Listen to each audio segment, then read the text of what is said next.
Oh, the fucking thing didn't play. Good God.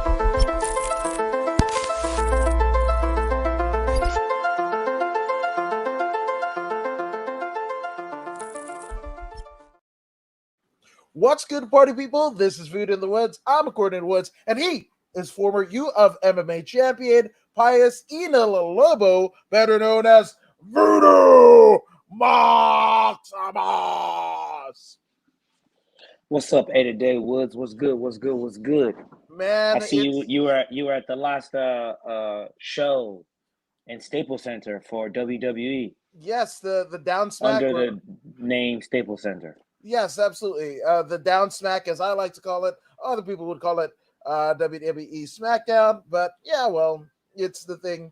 And yes, they were selling some commemorative shirts that said, "Oh, last thing at the Staples Center," and whatever. And I almost felt compelled to buy one, and then I was just like, "Ah, you're just selling me fucking gimmicks," because like it was the same shit show that they've been doing since the beginning of the pandemic. That's so, right. Yeah, so it's still the same shirt. Yeah, it's still the same shirt. They had two limited edition fucking Bobby Heenan ones, and I was like, ah. And then I saw $35, and then I worked out the taxes. I'm good. I'm good. Yeah. Yeah. Oh, Paul Perez, who I saw on Thursday night, says Woods is at all the shows. No, yeah. You and Beto Gray were at all the shows because you were with me in Boyle Heights. Shout out to PCW Ultra and Boyle Heights Old Fashioned Wrestling because they had a show at the Don Quixote in East LA. Then Friday was SmackDown, and then Saturday, kind of a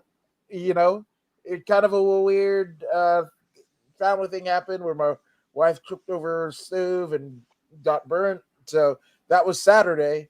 So it's been a crazy week, you know. It's been a whirlwind. Yes, shoulda, woulda, coulda. Bobby was the man.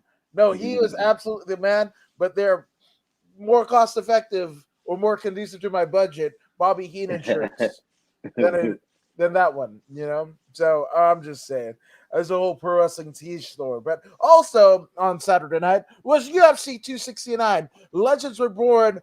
Some legends had their luster kind of, I don't know, put in a precarious position, but we'll get into that. I mean, this is a literally 14 fight card starting off in the prelims, and we got right off the bat, we got a finish because Jillian Savage Robertson beat Priscilla Cachoeira by rear naked choke. Now, yes.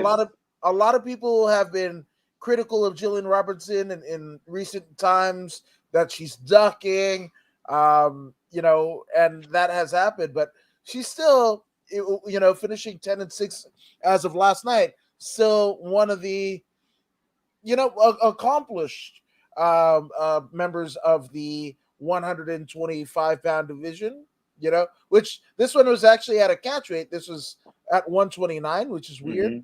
But yeah, finishing off Cachoeira, and obviously it was funny because I was just watching a MMA On Point interview or a video rather, and they were talking about that crazy fight that Cachoeira had where she just got mollywopped, and it essentially got Mario Yamasaki removed from the UFC.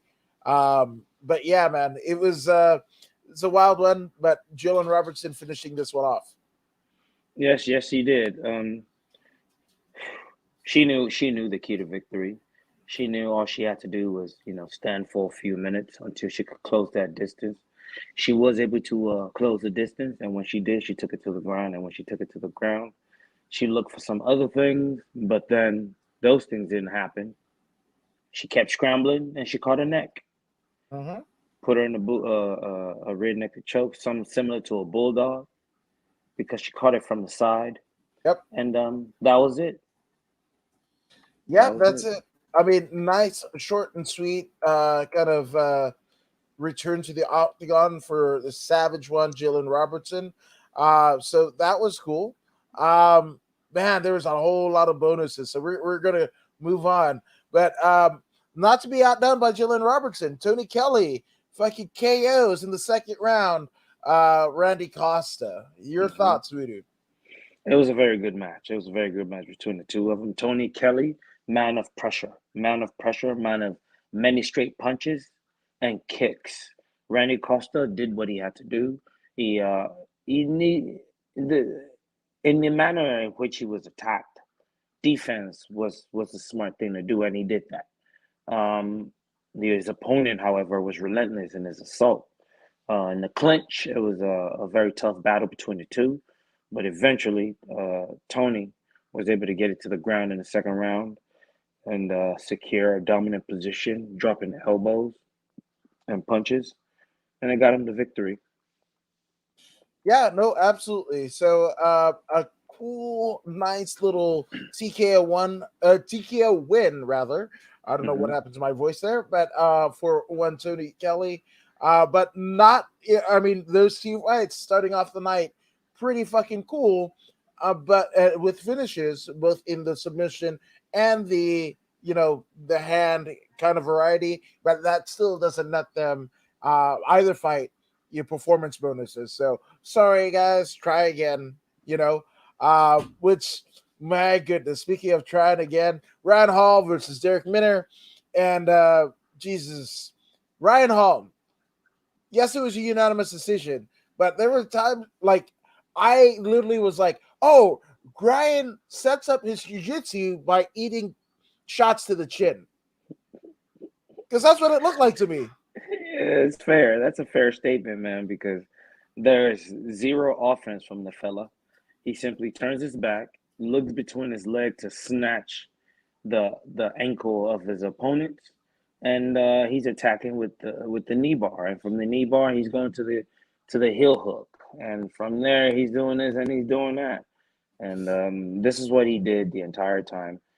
Very good wrestling by him, by the way, in keeping his opponent Derek Miner on the ground and keeping him there long enough to dominate at least two rounds, in which he won by unanimous decision. Um, Abs- Absolutely. I don't know what else to say about that fella. It was interesting.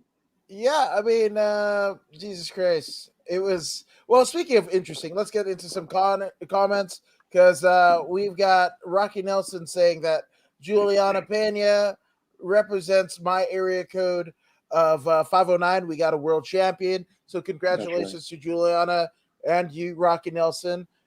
And Fight Life Nation, the good brother there said Robertson's opponent was straight trash. Tried to gouge the eyes of Robertson twice to escape that choke, which Robertson, I mean, on that post-fight presser, she was pressed on that, and Hmm. she was like, "What the fuck was that?" And yeah, Hmm. totally on purpose, dirty move. Yeah, when you're in that situation in which your dreams is slipping away, like let's say for example, let's say goals, not dreams. Your goals for the fight is slipping away. You are tempted by the devil to do such things, and that's what you saw. That's what you witnessed. She was in a terrible position in which life was being choked out of her, Mhm. and she got desperate. That was a desperation move. Um, it's more desperation than evil intents. Uh, she she had no other answer. She had no other answer, which is why she went that route. And when Well, she realized that it was a wrong route, she quickly tapped. yeah, I mean, I get what you're saying, and do I condone nut shots and eye No, pokes? Right? no. Don't condone them at all, especially in the heat of combat. But also, I mean, John Jones seemed like he made a career out of fucking eye pokes, like he was training eye pokes, just like fucking RDA would train fucking cutting you with elbows and shit like that. John Jones, the fucking eye poke, especially those DC fucking fights, just eye poke and not shot the shit out of them. So I don't know. I don't know. That let the record state is what I'm saying. And Keegan Davidson said Ryan Hall has a weird game plan literally every fight. I agree. Like I said, it's just like, oh, what's an in for my jujitsu? Okay. The guy only has jujitsu as his game plan. He is not skilled anywhere else. Every now and then he throws a whip kick. I don't know where he got that from, but he lacks striking. But his jujitsu is just so devastated. In his last match, his opponent was able to secure the takedown defense, and from there, he got toe tagged and knocked out. Um, he's a very easy puzzle to solve, but climbing that mountain is pretty tough. If you can't knock out Ryan Hall, he's a very, very dangerous man. He's not going to hurt you with strikes, but he could possibly break a limb off. Mhm. Yeah. No, 100%. So it's I don't know.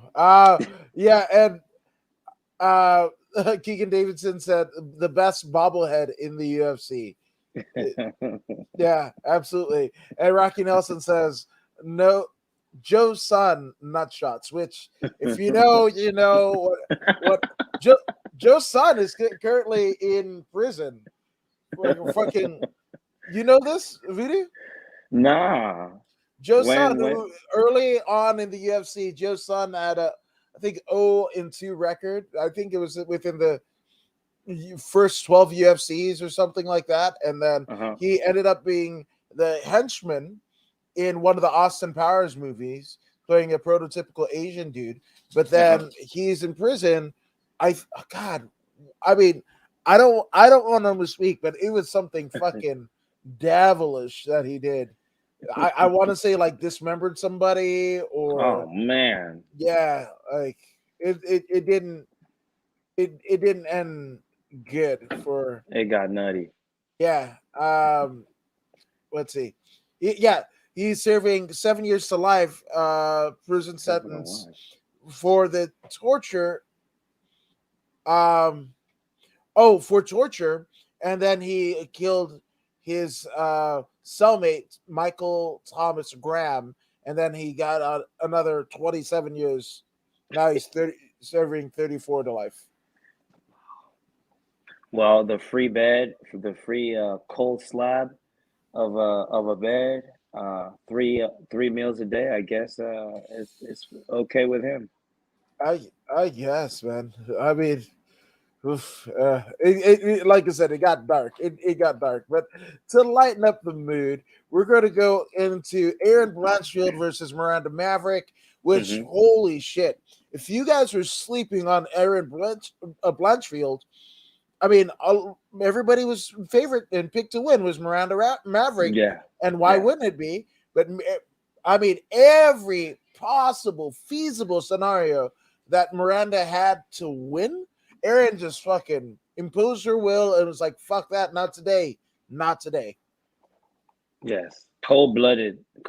She was against Miranda Maverick. Cold blooded indeed. Once she was able to secure that body lock, take her to the ground, that's where she stayed. And this was the plan for 3 rounds. Her wrestling was second to none. Her judo throws were second Mhm. to none. Miranda Maverick was slightly behind the entire time in regards to transition, which gave Erin Blanchfield all power in this particular matchup. She dominated the whole time. Neither one of the two ladies really got injured. They could both fight Next this week, coming Saturday. You know what I mean? It's just, it was a wrestling match, yeah, and one was a clear better wrestler yep. in this particular case. She wasn't good enough to submit Maverick, but she dominated her in all aspects of wrestling, and this is why it was a unanimous decision victory for her. And it was a hell of a job. This is how you dispatch on your way to the top. Shout out to the young lady. Yep. Shout out to one Aaron Blanchfield. And Keegan Davidson says, yes, he was number 2 on Austin Powers. Yep, that Mhm. was him. That was him. And now he's got 34. He's number 34 to life. +7. Yeah, right. Um, Holy hell. Yeah, boy. Yeah, boy. Yeah, beat by Andre Muniz. And it's funny because it's Andre Muniz, right? And we in America are familiar with Frankie Muniz, Hmm. who was Malcolm in the Middle, right? Kind of was one of the first major roles of one Bryan Cranston, one of the greatest actors of all time. Mm-hmm. But yes, it was weird because obviously, I mean, the technical aspects of it, right? Andre snatched Boy up with an armbar, but Mm-hmm. in the post fight, I once I heard Mooney's and saw the way that it was spelled, I could not get a Frankie Muniz out of my head. So when he has the fucking interpreter, he looked physically like a dark, tall version of Frankie Muniz. Mm-hmm. I was like, oh shit, are they related? I hope You so. never know. I hope so. You never know. It was a beautiful match. I thoroughly enjoyed it. Your boy came out, like he always does. Very good footwork. Actually, he went down in this particular instance from 205 to 185. So he's lighter, faster, snapping his punches, doing all the right things until he got snatched up by Andre. Andre was able to put him on the fence, uh, uh, slide behind him, thread his leg in, drag him to the ground, secure the back by collecting full guard. He took the back with the two hooks. He started working on the neck, working on the rear naked choke. Somehow he wound up. He stayed on his back. Your boy was able to turn to his stomach, and he trapped the arm under his armpit, like he did with Jacare. He trapped the arm, and then he brought his leg over. Oh no! He was on his back. He trapped the arm, slid the leg over his face, and belly down. He bellied down with all the torque in the world to snap that arm right off your boy's shoulders or at the joint, at the elbow joint. It was a beautiful transition. Come Monday, guess what? I'm gonna be drilling. Armbars. Fuck yeah, It's a armbars. beautiful one. It's Hell beautiful. yes. Oh yes. Speaking of beautiful, and there's like an ornament over here. It was weird. Um, I don't know where that fit in, but and yes, Rocky Nelson says it's Frankie. Andre Muniz is Frankie Muniz dope ganger. Yep, Mhm. I can't believe was able to say that right. Usually I say double black or something, whatever. Elevator Shane, whatever. And the Rocky says it feels good watching Juliana's amateur days, and now she's champion. It was hella cool watching her grow. That's awesome. That's so awesome, Rocky. And also, in addition to kind of her fight IQ, was a long time analyst for Combate Mhm. Americas. Now it's Combate Global, but Mhm. it's just fucking cool, man.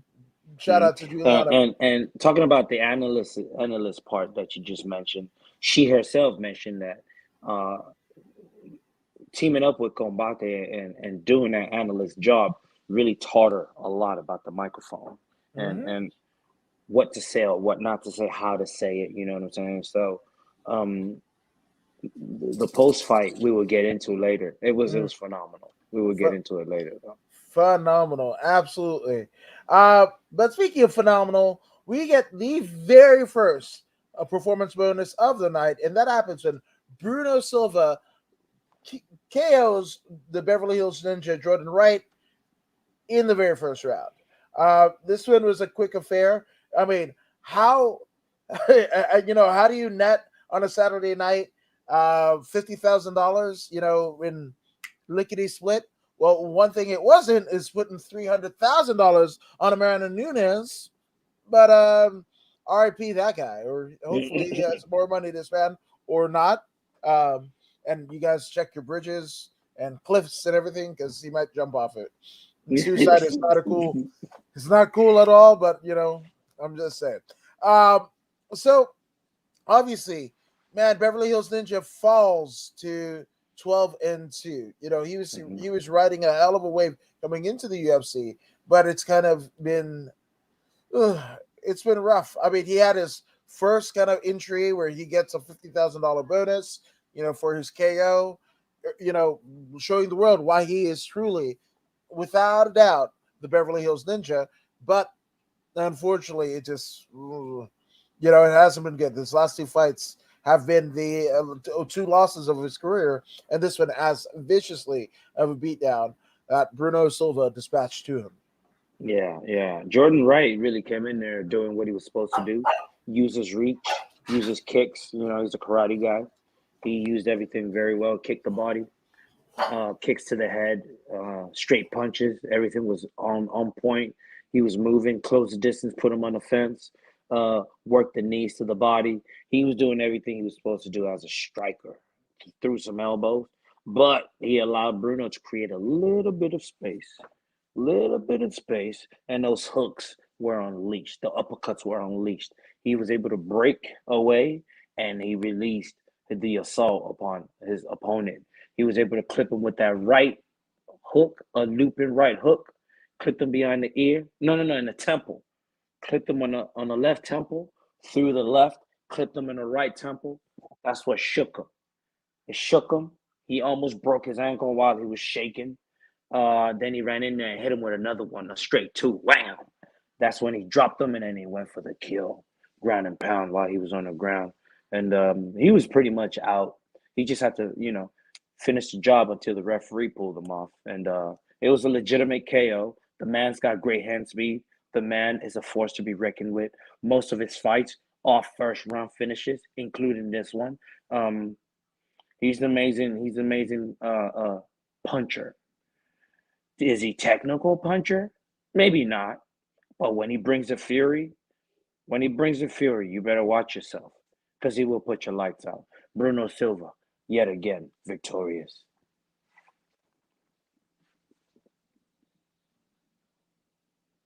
Unmute.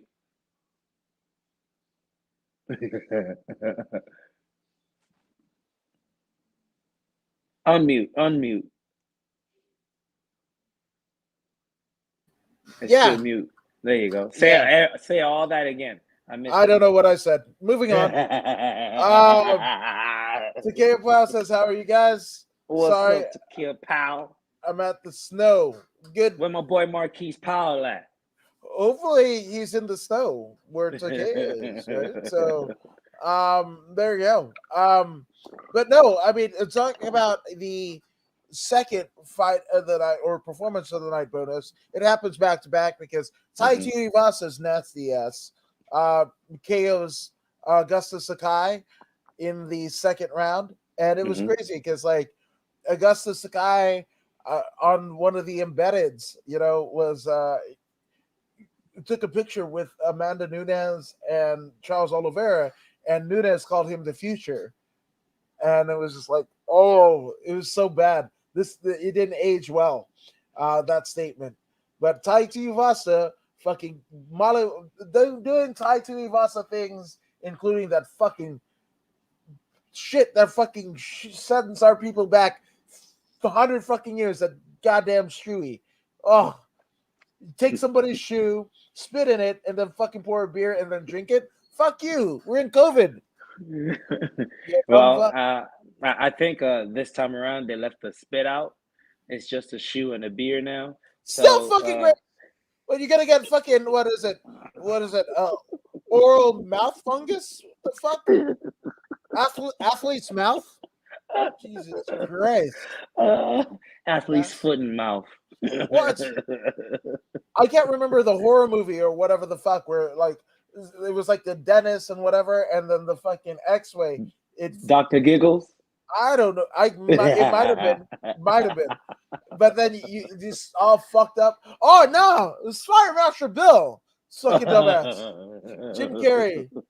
Yeah, and he would fucking fry his fucking mouth and whatever. That's what is gonna happen to Tai Tuivasa if he fucking keeps on fucking taking people's nasty ass shoes and fucking drinking beers out of him. Hey, but I'll tell you, I actually picked Augusto Sakai to win this particular match because he's got the Brazilian Jiu-Jitsu background. Yes, he does. The man did exactly what he was supposed to do early on. Whenever Tuivasa was getting hot, he would close. You called him Tui.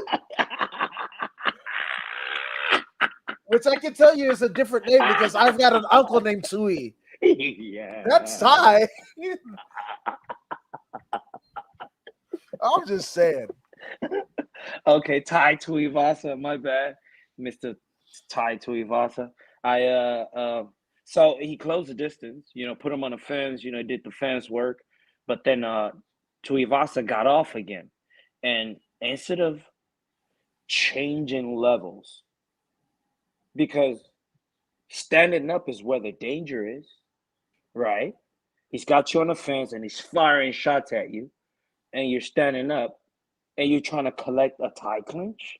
I didn't understand that. Maybe the shot that started off, it was, I believe it was a check hook, a left hook or something, or maybe a right hook. I can't remember which one. The shot that got it that got him stumbled. Perhaps he was still really really rocked from that, and then Tuivasa closed it in and started firing off all sorts of shots, uppercuts, hooks, and straights.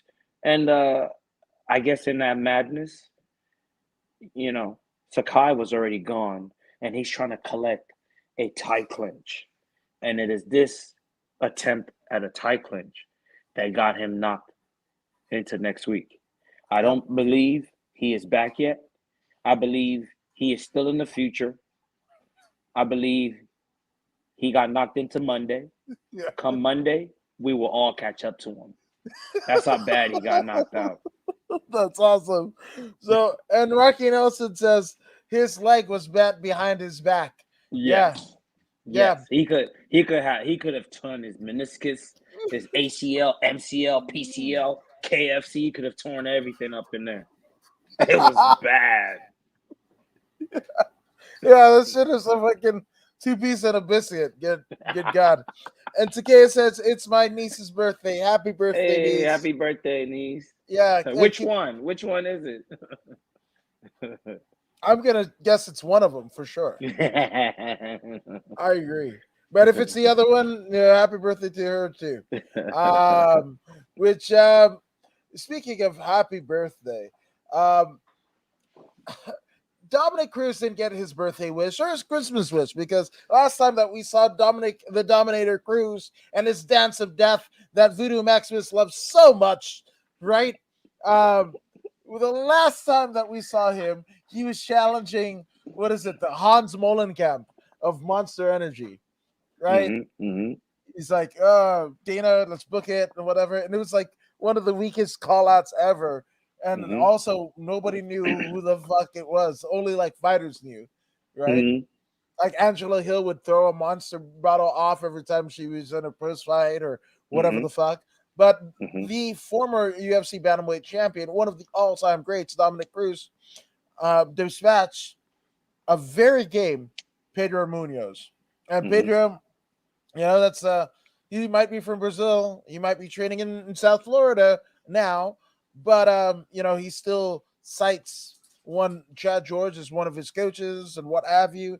So that is very much a SoCal guy to me, no matter how you spend it. So this was a tough loss, but Dominic Cruz, man, dominant, as his Dominator moniker attests. But what do you think of his dancing? You know, I really put my feelings aside while I was watching this fight. Okay. What I think about him as a fighter, I put that aside, and I tried to look at him with a clean lens. And I know Dominic from back in the WEC days. I've been following him since the beginning. Ever since he fought Uriah Faber, and he got caught in that choke, I've taken notice of him ever since then. And he went on to win the WC title. He went on to win the not WW, but UFC. He went on to win a UFC title in which he defended multiple times. And then he got injured. He blew his knees out several times. And this has been the thing about this particular fighter, the injuries. But I respect is due here. The respect is due here. Outside of his knowledge of the game, just the human being. We gotta respect the human being because to blow one's knee out, I believe in 2012, Mm-hmm. and be gone for several years, and then come back, fight maybe what 3 fights in which Yep. you lost, he lost his belt to Cody Garbrandt, and then blow his knee out again, Mm-hmm. and then he's gone for another 2-3 years. No one comes back from that. Yeah. And then he came back and got in there against the very best in Henry Cejudo, in which he lost again. But the man, his mind is ironclad. He Mm-hmm. keeps coming back like the Terminator. Yeah. He keeps coming back like the Terminator. He came Mm-hmm. back and he beat Casey Kenny in a split decision victory. Now he's added Pedro Munoz to that list. You gotta respect his hustle. His hustle's for real. And I watched him closely.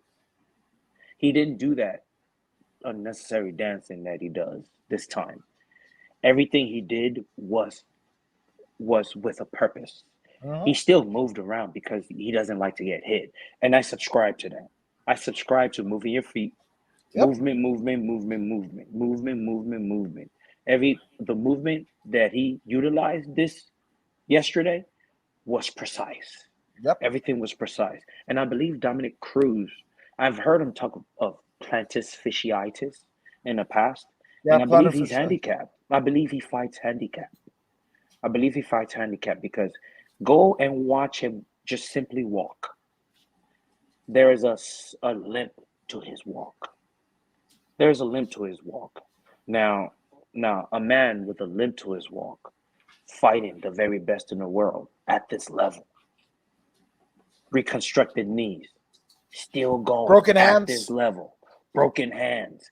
There's just too much injuries for one human being.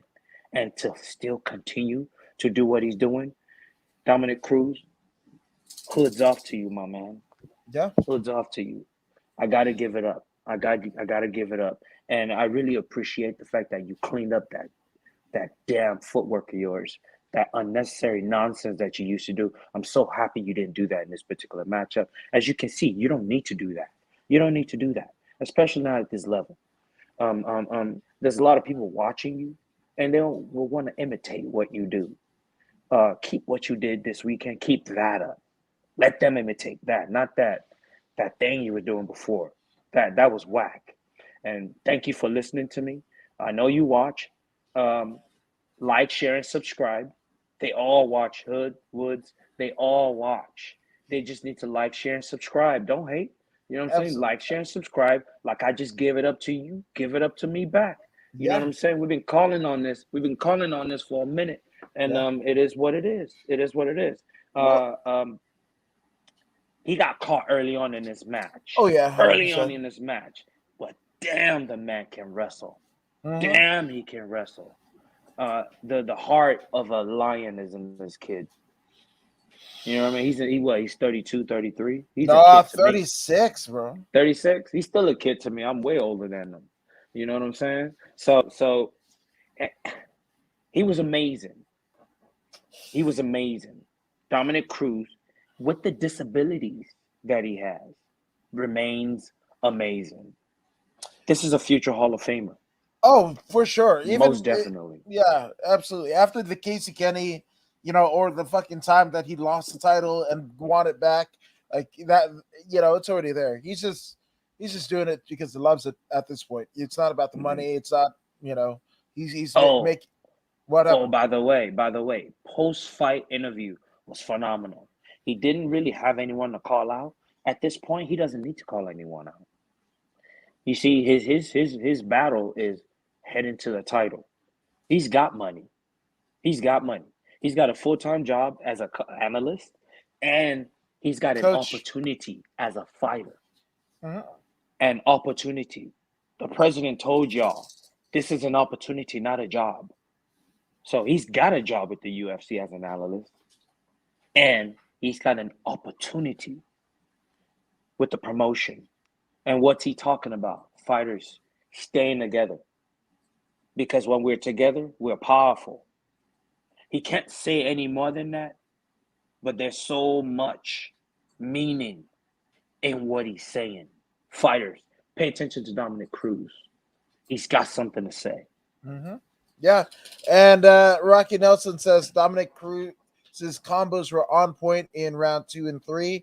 You know, and funny enough that you're talking about, not using the dance of death, and he's got the money. Well, he has got the money, and also didn't use the dance of death because he sells that in a tutorial DVD where you can buy at DominicCruz.com or thedominator.com, where you can learn to to to to dance the dance macabre of Dominic Cruz. So there you go. There you go. So you want that under, I just realized what I'm getting Voodoo Maximus for Christmas.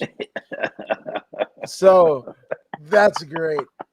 Also great, Josh Emmett and Dan Ige. Obviously, Dan Ige, the 50K one, coming off of his first 50K bonus, and that came at the hands of, it's not that, at the hands of him to the Korean Zombie. He beat the bricks out of the Korean Zombie and got the first $50,000 bonus of his career, and I also think, speaking of Dominic Cruz, we forgot to mention that Dominic Cruz and Munoz were the fight of the night. Oh, that's how good that fight was. Yep. Yep. Yes, that's they were. how good that fight was. Yes, they were. Yeah. So, $50K for each fighter. It's not bad. Not bad if you're either gents. So, fuck yes. Now we've got Josh Emmett versus Dan Ige, right? And ooh, buddy, the 50K is 50K no longer. I think he kind of like bit off more than he could chew by basically calling himself 50K, right? Because that does one of two things. Like, let's just say if what was that one night where Dana went all crazy and was like, "Oh, everybody gets 100K." Well, Dan Ige over here, 50K, you get half, motherfucker. And then he's only got one of his UFC career, and for fresh off of that, you lose to a tough Josh Emmett. But take it away. This particular match was a slugfest type match, which I appreciate. Don't get me wrong. I do appreciate the slugfest type matches, but it is not my preferred style anymore. Back in the 1990s, early 2000s, mid 2000s, I enjoyed them because Wanderlei Silva was my guy, and this is his style of fighting. But I've been in this game for the 25 years of its existence, and as a fan, as a participant, now as an analyst, I do not really subscribe to brawls anymore. I will watch it, don't get me wrong, I will watch it, but I think there's a bigger picture in regards to mixed martial arts.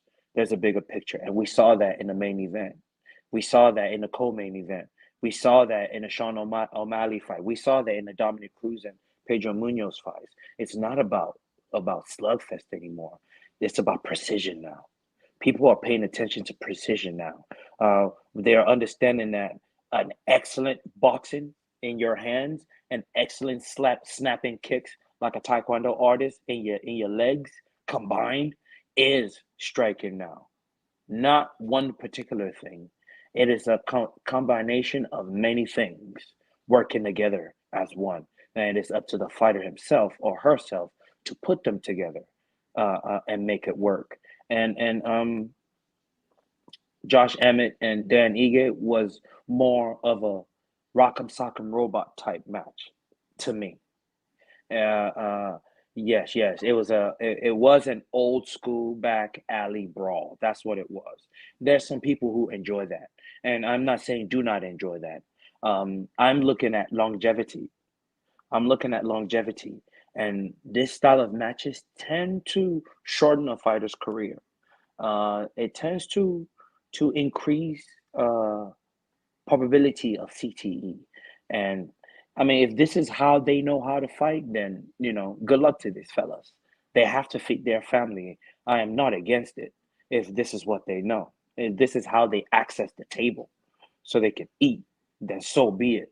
But me being a human being who has the opportunity to choose, I have choices in front of me, I would choose something more technical.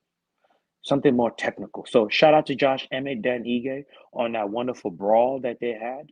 But my taste is has gone from drinking basic ice beer. Remember ice?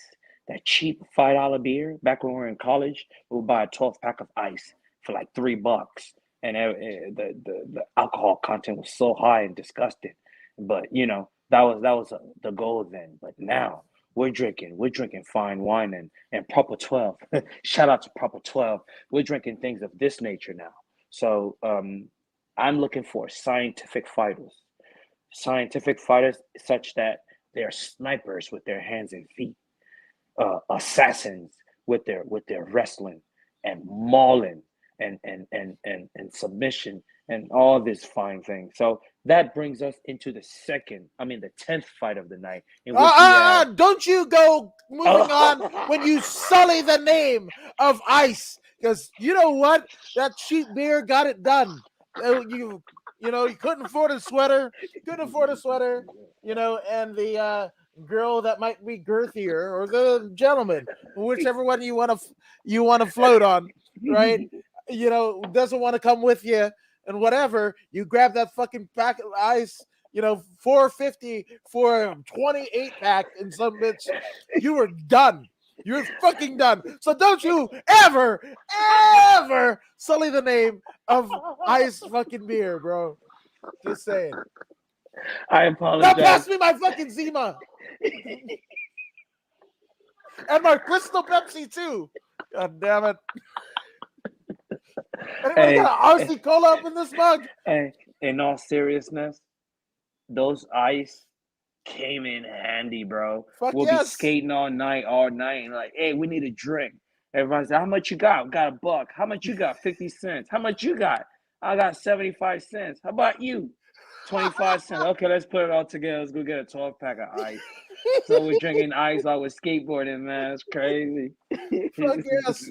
Oh man, like when my son was born, I got heat with the mother-in-law because fuck, man, that same scenario without skateboards. It was like me and my sister and a couple of my friends. They drove up from LA to Bakersfield, about 2 hours away, see my son be born. It was awesome, but we were like, oh yeah, we should fucking toast and whatever the fuck. And yeah, we all had like, I think $6.50 between us, and we also had to feed the stepkids.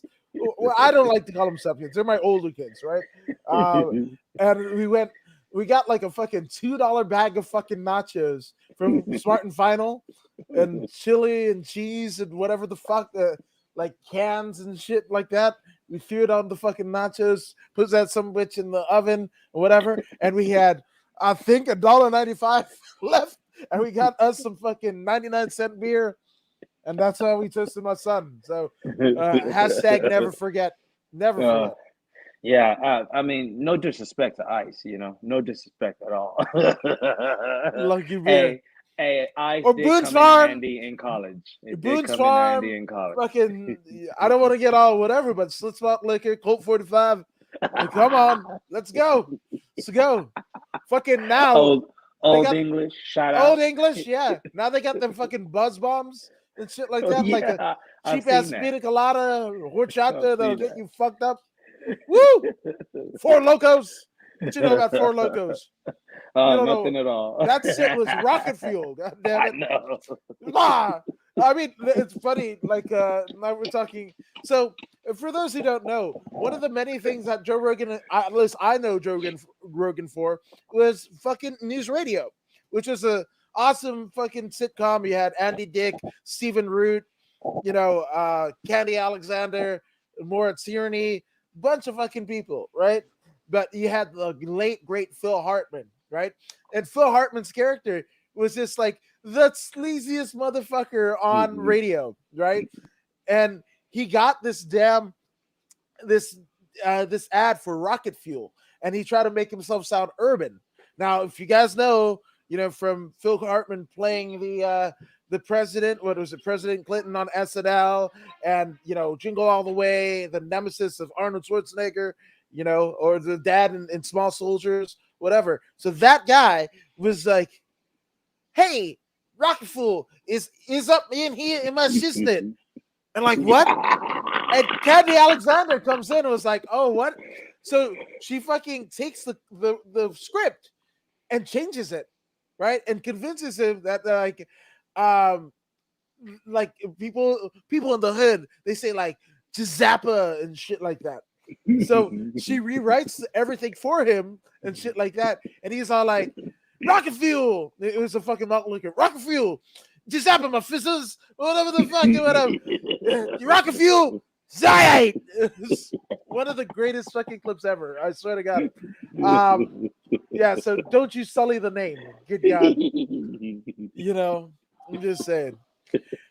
But speaking of names that were sullied, Rylan Paiva was sullied by one Sugar Sean O'Malley. And man, everybody that says, "Oh, UFC don't put on fucking freak show fights or they don't have any fucking tin cans," you need it. Y'all forget about what's that motherfucker's name? Yoranda Castro. Goddamn. Yeah. That's your guy. Yeah, fuck, dude. That dude looked like the damn black ass Kung Fu Panda and shit like that. Without the Kung Fu. Even though he's like from, I think he might, God, I don't even want to look him up, but he was from some other place, not here.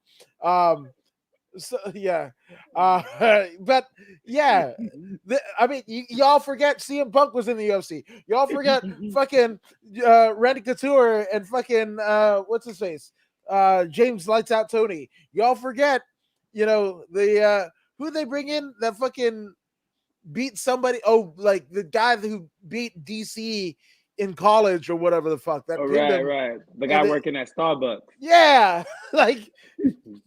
Y'all need to fucking shut the fuck up in this whole sanctity of our sport bullshit. Nah, man, this shit is as the dude, fucking Eric Bischoff, man, WWE Hall of Famer says controversy creates cash, man. And this motherfucker, Sean O'Malley, is controversial. I am actually sad that we didn't get Sean O'Malley versus, and I know it's different weight classes, but fuck it. Sean O'Malley versus Platinum Mike Perry. Because, I mean, if North Korea is just sending missiles, you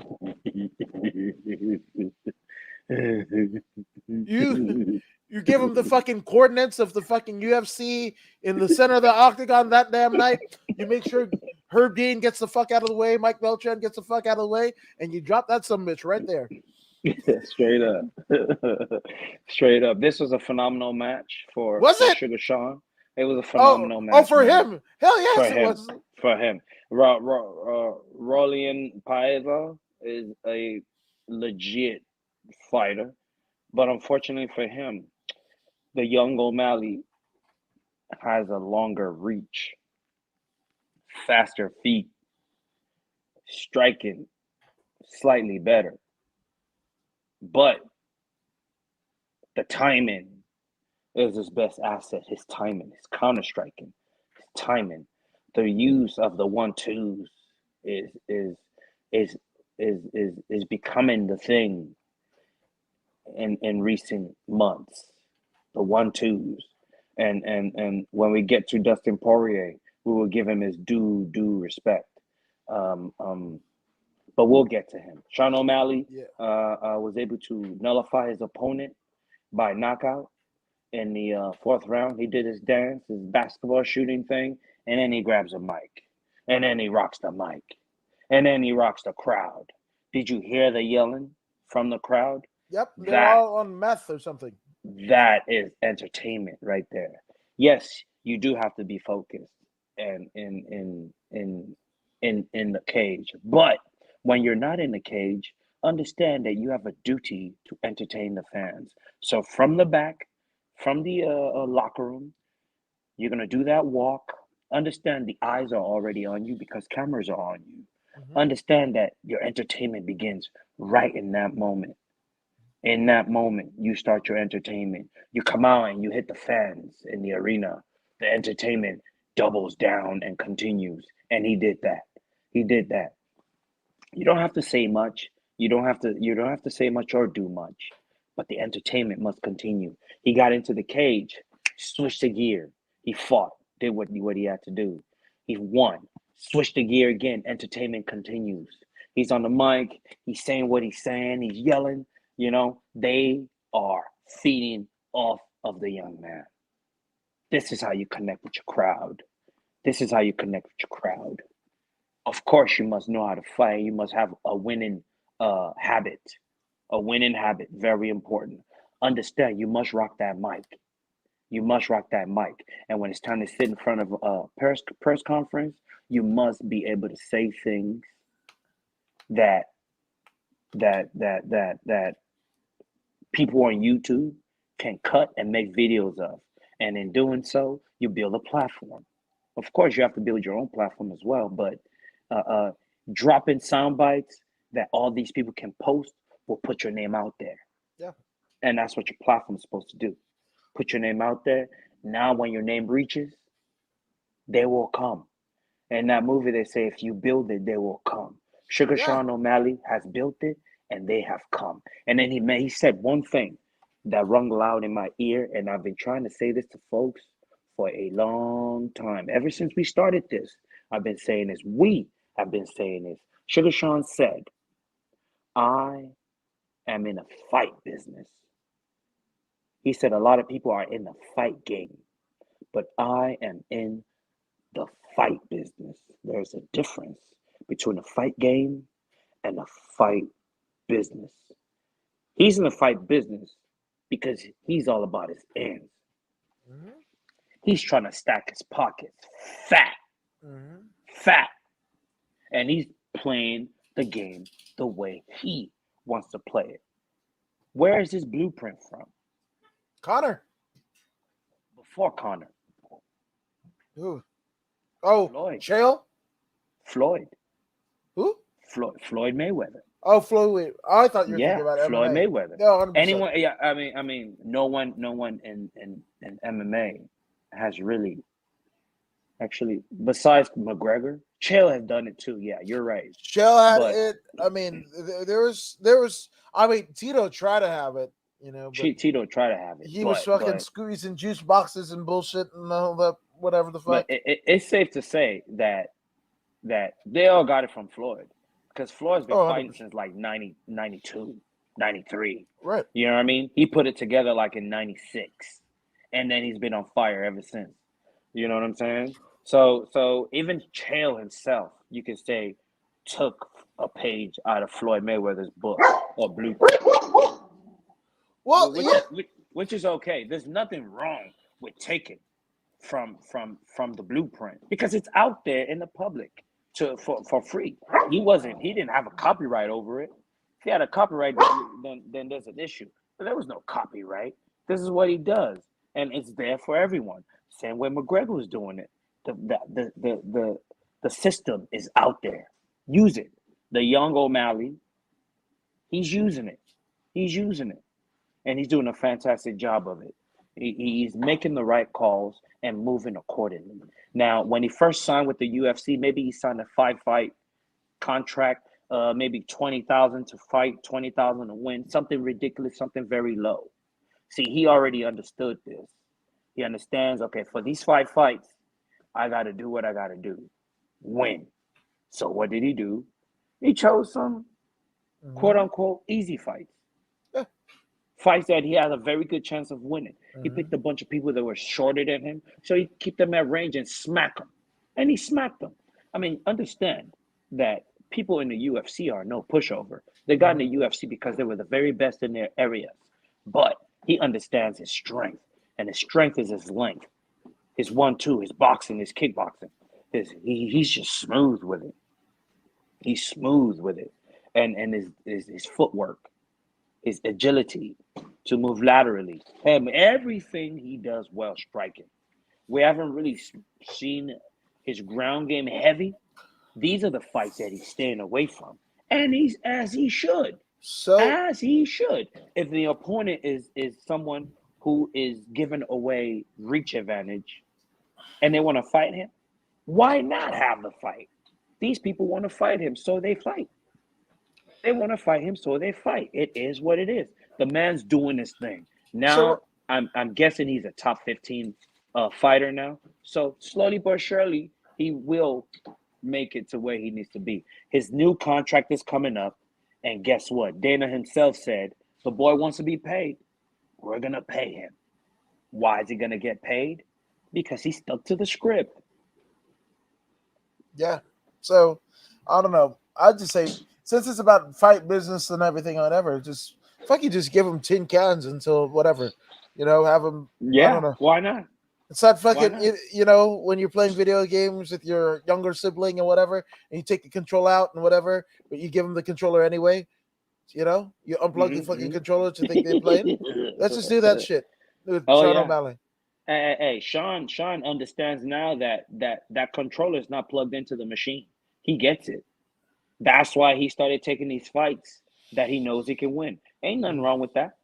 I mean, if you're getting paid chump change to put your career on the line, why not fight the easiest fights for you? Now that they're going to be paying him something that's tangible, now he can start looking at fighting, people who are on that level of the amount of money that he's getting paid. So you chase your money, secure the bag. As long as you're winning, the title will come. The title will come. This is what people need to understand. Don't be in a fight game chasing the belt. Be in a fight business because the business has changed. You must change with it. You could be a martial artist. Nothing wrong with him. Look at Dustin Poirier. We'll get to him. Dustin Poirier is a martial artist. He's a martial artist. He's a boxer, right? But the sooner he learned the game, the business, I should say, look at him now. We'll talk about him when we get to him, though. Sean O'Malley, keep doing what you're doing, kid. Keep doing what you're doing. You making all the right moves like that Tom Cruise movie. Yeah, and Rocky says, "Who do you think he should fight next?" And kind of just peering in, right? So Depends obviously, on how much he gets paid I mean, and his new contract. theoretically speaking, right? And I'm getting it from the MMA World Rankings, right? Mm-hmm. So Mm-hmm. Sean O'Malley is number 14, Oh, good. right over Ricky Simone and under Dominic Cruz. So you go from Dominic Cruz, you got Marlon Moraes, Cody Garbrandt at 11, Pedro Munoz at 10, Frankie Edgar at 9, Marlon Chito Vera at 8, Merab Devashili at 7, Rob Font, Jose Aldo, Corey Sanhagen, TJ Dillashaw, and Aljamain Sterling. You know Hey, what? Fucking put him look, against Aljamain Sterling. I don't give a fuck. no, look, check this out. The young kid already scoped out the division, and he already knows who he wants. We all know who he wants. He's been calling them out. Even at the press conference, you saw a preview of what is to come. Cody Garbrandt. Garbrandt is the perfect person for him to ascend. Perfect. Former champion. Yes, he just got knocked out, but he could just say, yeah, man, my brain didn't have enough liquid. So when he touched me, my brain shut down.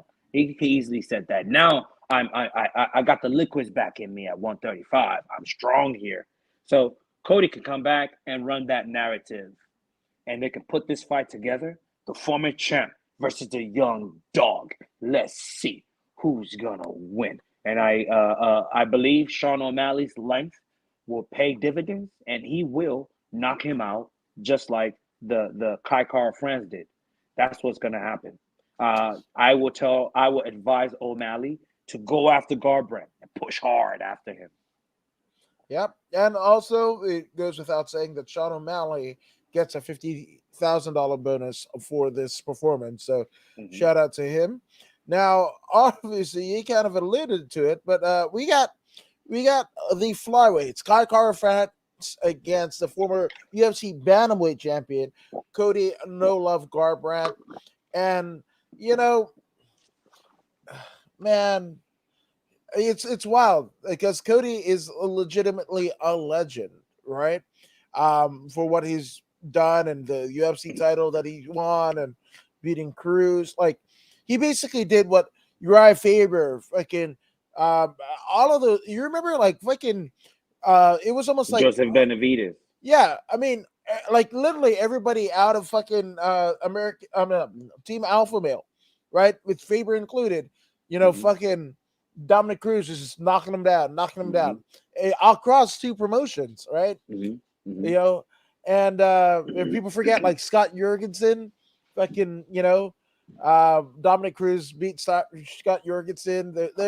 There's a bunch of them, right? And then Mm-hmm. Cody is the one who basically makes good on the fucking Team Alpha Male's promise to get Mm-hmm. a world title in the UFC, Mm-hmm. but he moves down to flyweight, and yes, who could forget that buzzer beating punch, bah, and then the fucking bell rings and shit like that.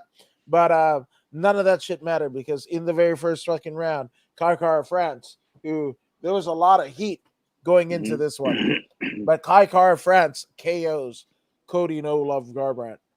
At the press conference, Cody No Love spoke to Kai Car Friend saying, "You asked for it, you got it. This, and that." He was wearing a suit, looking like Conor McGregor, saying the things that he Hey, was Cody's saying. been doing that. You know what? I can say that fucking Dustin Poirier copied Conor McGregor and started wearing suits and flashy shit after the fucking second Conor fight, That's because right? he was broke. He was broke before. Now he's got money. We're gonna get to We'll it. get to it. We're We'll gonna get get to it. to it. I gotta fucking So, go put so that on Cody's advertising. doing his thing. Running his mouth, talking to Sean O'Malley. Woo, woo, woo. I'm gonna need that soon. Saying what he's gonna say. He's doing whatever he's doing. But, but, but, Kai Car France is like, hey, you can say whatever you want. We'll see in the cage. Cody's like, we will see in the cage, right? And I'm watching Cody. At first, on Thursday, I picked Cody, I believe. I believe I picked Cody because he is the defending champ. He is the bigger guy. He's got the reach and he's got the speed, right?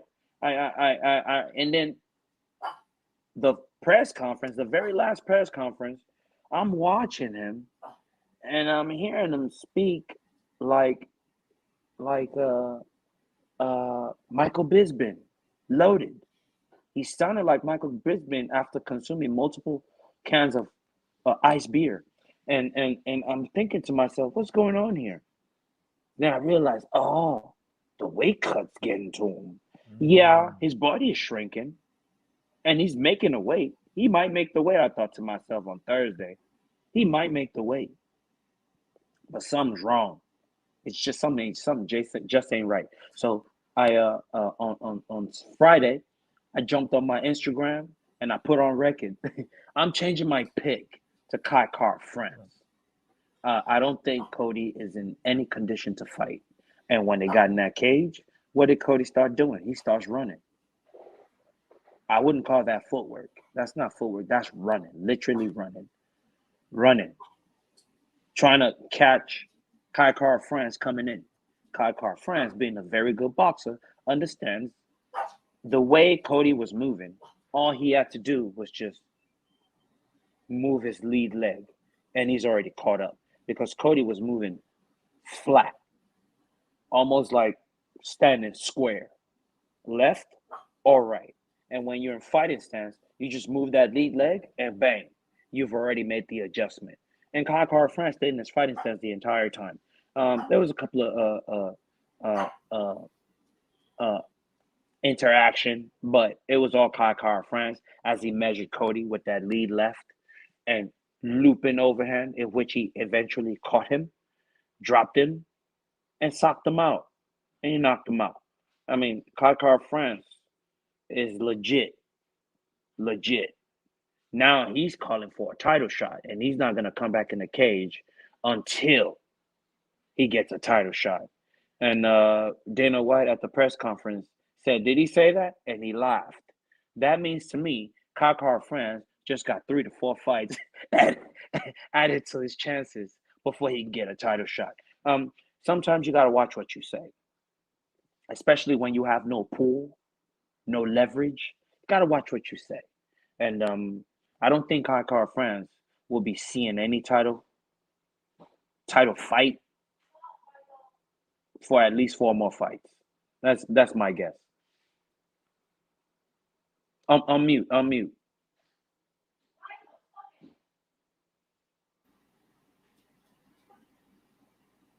I can't hear you. What I was saying is, you got me. Kai France is currently sitting at number 8. So to round up the top 10, we got Manal Cop, right? Who just fought last weekend, right? And then you have Rodrigo Bontorin at number 9. Then you got Kai France, Mateus Nicolau, Brandon Royval, Alex Perez, Alexander Pantoja, Askar Askarov, Figgy, and Moreno. So killers. Yeah, killers. You got murderers roll. But also, I mean, not to be whatever, but Kai France is 22-9. Yeah, that's but that don't mean shit to Uncle Dana. No, it doesn't. Look, the people need to understand this is the fight business. It ain't the fight game anymore. See, the people are stuck in the past. Kai France seems to be stuck in the past. You need to build your platform. You need to build your mic skills. Yeah, you can fight, but you're missing 2/3 of the Trinity. And if you're missing 2/3, you got nothing. You got nothing. Which is why Dana White was like, "Oh, he said that." He said, whatever. Nobody cares. That's what that means. Your words fell on deaf ears. You got killers in front of you, exciting fighters, and you're talking about you're not gonna fight until you get a title shot because you're in a 3-fight win streak or 2, whatever win streak you're on, 2-fight win streak. Come on, bro. Bro. Yeah. It ain't gonna happen. I think he should have used that time a lot wiser. I think he should have scouted the people in front of him, and the easiest matchup, he should have called that person out and said something to the effect of, "I'm ready to do whatever it takes, run through whoever I need to run through to get to that belt as soon as possible." He can say that, and I'm willing to run through such and such right now. Yeah. Instead of saying what he said. Now he just backed himself into a snake's pit. Yeah. And it's weird because Alex Perez was actually supposed to fight on this card, but his opponent, his dancing partner of the night, won Jesus Christ. Who was Schnell. it? Yeah, Matt Schnell. Yeah. Matt Schnell passed out during weigh-in, so that didn't happen. And Schnell's not even where's Schnell on the flyweight fucking deal? He's not even in the top 15. Forget it. So Alex Perez was actually doing the promotion and Schnell a favor, and then Schnell misses weight. That fucking sucks. Alex was trying to get 1 fight off his contract so he can make the money deals. You know what I'm saying? Yeah. Hey, take the EA, whatever you want to call it. Take the easy fights. Take it. Take the easy fight. Nothing wrong with taking easy fights. People want to come see a win. They want to come see excellent performance. They don't care who you're fighting or what rank they are. They don't really care. Look at Sean O'Malley.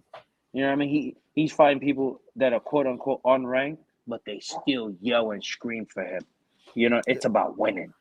Mm-hmm. It's about winning and entertaining the fans. I mean, look at the Shui fella. He gets a knockout. He drinks out of a shoe. The whole place goes crazy. Even though it's not the most healthy thing to do. Irrehensible fucking asshole. Jesus Christ. Even though it's not the most healthy thing to do, he's found a way to connect with the crowd. And when you connect with the crowd, you've got the arena. Yeah, if I had that power, I'd fucking make other people drink out of my shit, not the other way around. But again, this is weird, But shit. Well, I think Kai Kara fucked up, man. Kai Kara Yeah, he fucked did. up. He He fucked up did. big time. Yeah. But Jesus Christ, I don't think we're gonna spend a lot of time, but this is a decision. Well, obviously, Kai Kara France got 50K. Mm-hmm. I actually don't think the fact that they had Cody Garbrandt in in the promotion this long, after this is his fifth fight, he's Mm-hmm. one out of six since 2017. Mm-hmm. Two Mm-hmm. lost two fights to Dillashaw, then to Munoz. We beat that buzzer I beater said, of Ansensao, right? And then Rob Font lost to mm-hmm. him. Mm-hmm. Kaikara France lost, gets KO'd by Kaikara. So Mm-hmm. yeah, man, it's you know, Hey, I hey. think that'd be one to finish him off, finish off business. You do have Mm-hmm. one fight contract and you fight fucking Sugar Sean, and then that's it. You ride off into the sunset. Yeah, man. Hey. Cody Garbrandt has been figured out. He's just he's a burst of energy with power. He's got good power, but he's a burst of energy. If you box him, he's got nothing, and that's what people have figured out. They're starting to box him, and T.J. Dillashaw was the one that opened that gate to people for people to see. He boxed him, he kickboxed him. He he he he he didn't fall prey to those explosive moments in Mm-hmm. time. You know what I mean? He weathered the storm. He kept his hands up and kept his chin from getting touched. If Cody Garbrandt was a legit striker, he'll understand going to the body and then going to the head. It seems all he does is go to the head. And when you headhunt, you tend to fall prey. And that's what's Mm-hmm. been happening to him. He's been falling prey. And it's unfortunate. It's unfortunate for him that he hasn't grown in all this time. Um, the fact that he made it to championship status and never grew beyond is shocking. I'm shocked that he even made it to become a champion. I mean, I'm shocked that he was able to beat Dominic Cruz with such ease. You know what I mean? Perhaps that that handicap in Dominic's feet held him back. I mean, Dominic is the type of dude that won't use an excuse. He'll say to you, "I lost. It was his night, and I lost." That's how he is. I'll give him that too. I'll give him that too. It is what it is. But how did this guy get this far? You Well, know what I mean? the game evolves, right? And this is where it's evolved past him. You know, he was on top for so damn long, right? And it's in when I'm thinking about like the team Alpha Male versus Dominic Cruz, specifically Dominic Cruz, right? This is a feud that literally goes across two promotions, WEC, two titles, WEC and UFC, right? A litany of fucking fighters, right? And it reminds me of all the fucking Gracie kids, right? Couldn't beat Sakuraba. Then they Mm-hmm. started having kids, and one of their kids fucking beat Sakuraba. Sometimes you just fucking beat him, beat the fucking dead horse until that horse just fucking kills over. And Mm-hmm. Mm-hmm. I think that's what happens here metaphorically. So that's all I'm saying. Mm-hmm. Not to say that TJ isn't skilled. I'm not He's saying very any of that. skilled. Yeah, I'm not saying any of that. But I just think that with Dominic's kind of physical stuff going on, I think that's what I'm going to believe. Mm-hmm. Because I'm sure Mm-hmm. not completely in the air, but Mm-hmm. And Jackie says it, and if you got Uncle Dana's attention and the crowd, shit, Things that's will it. happen. Exactly.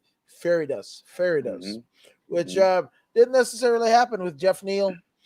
We had Jeff Neal and Santiago Ponzabibio.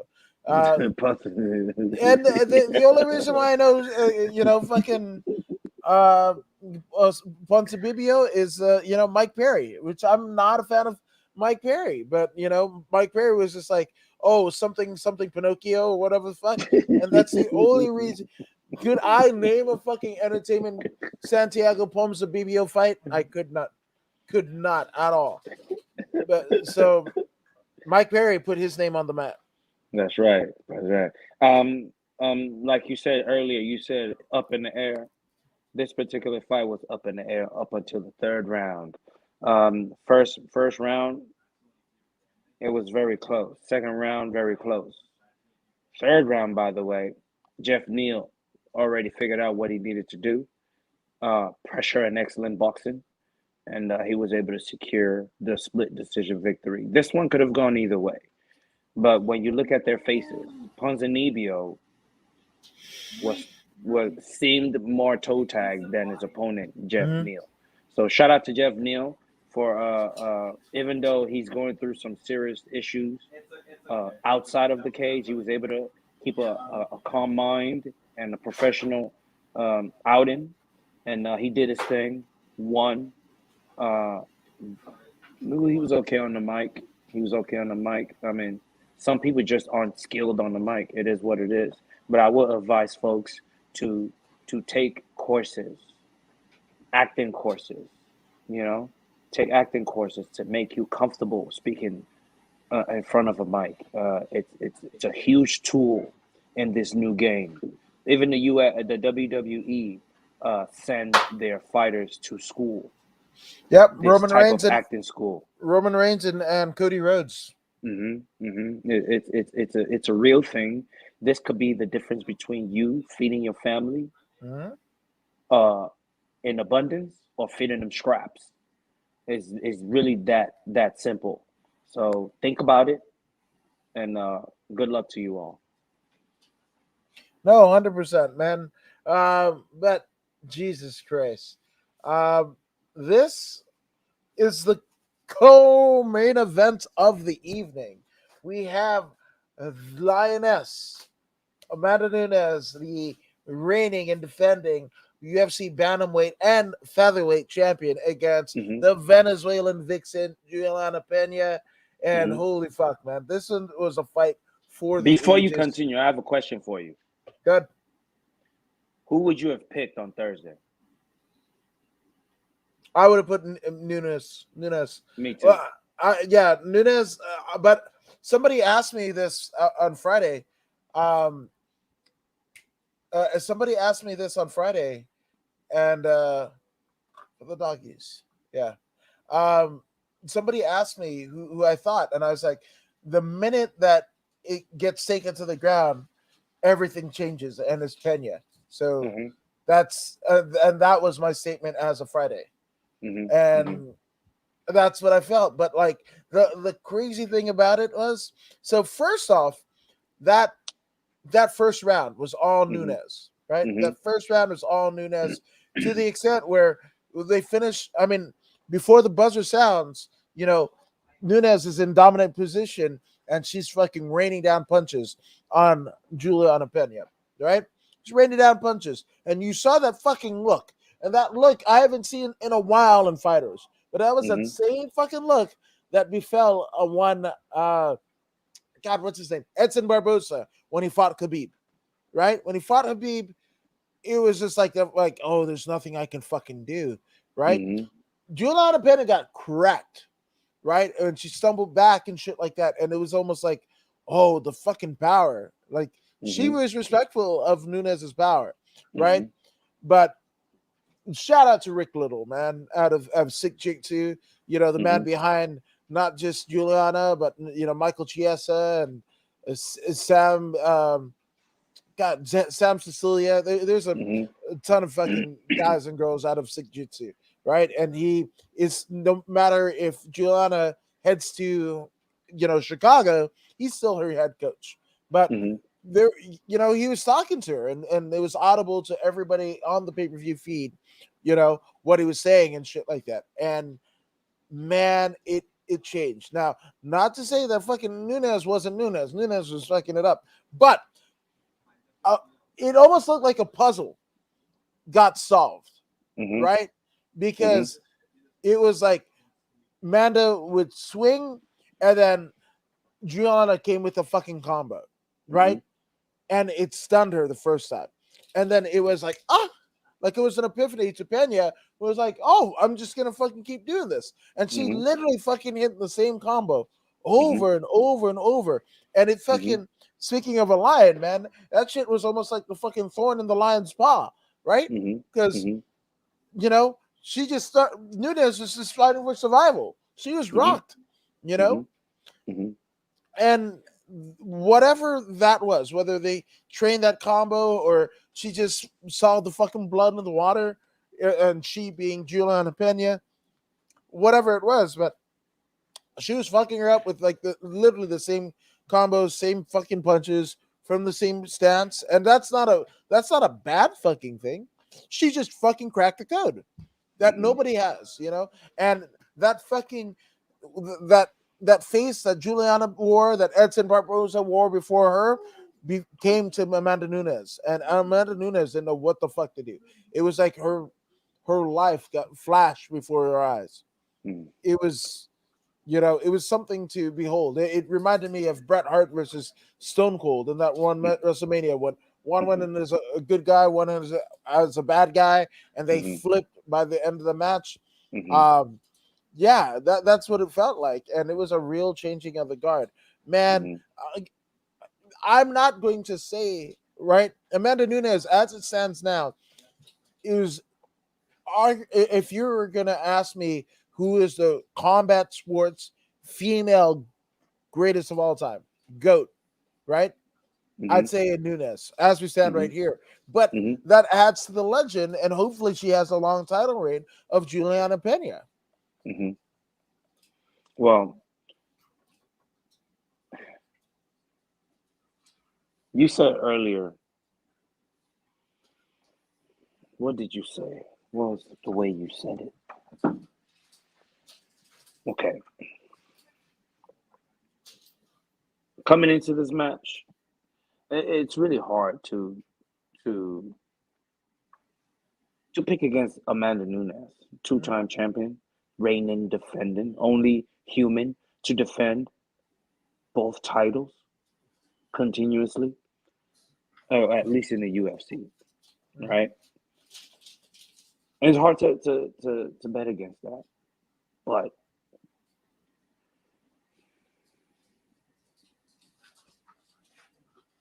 Amanda Nunes' team, no, Julia Pena's team, I'm sure they studied their opponent. Mm-hmm. Everyone's been studying this opponent. Mm-hmm. We know she's strong. We know she's got great power. But they were able to figure out that the secret to beating Amanda Nunes is by remaining in the pocket. Mm-hmm. You know how crazy that sounds? Remaining in the pocket against this devastating force. It's like an F5 tornado, and you have to stand in the middle of it while it's moving. Mm-hmm.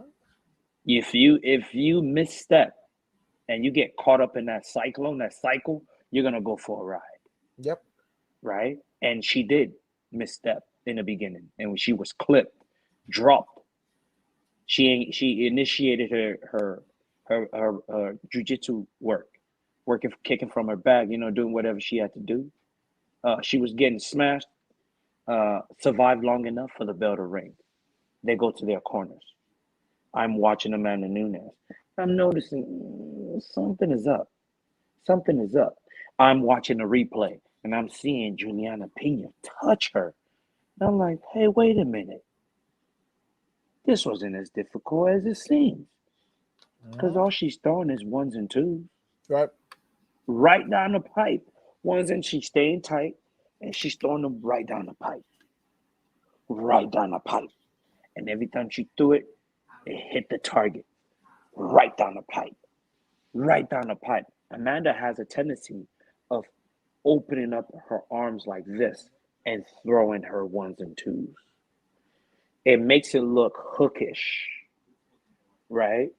And because her elbows are raised when she throws the punches, it takes longer for the punch to get there, right? If you think about it, where am I strongest? When I'm in here like this or when I'm out here like this? In. Inside, right?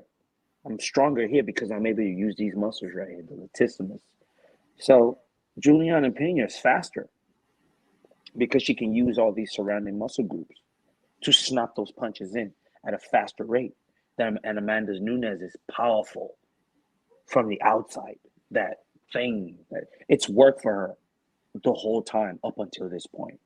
Study her. She's done it since the very beginning. She throws like this. But Pena was right here, right down the middle, right down the middle, right down the middle. And I remember when I started working at um, um, Agora Boxing, now 805 Boxing. I used to work with a fella named by the name of Sultan. He's of Dagestani background, but he's an American. And is it Dagestan? I don't think Dagestan. He's from up there. You know, this mountainous region in Russia. That's where his bloodline comes from. And his boxing is excellent. Sultan's boxing is excellent. When you look at him, he looks like Mongolian. He looks Mongol, yeah.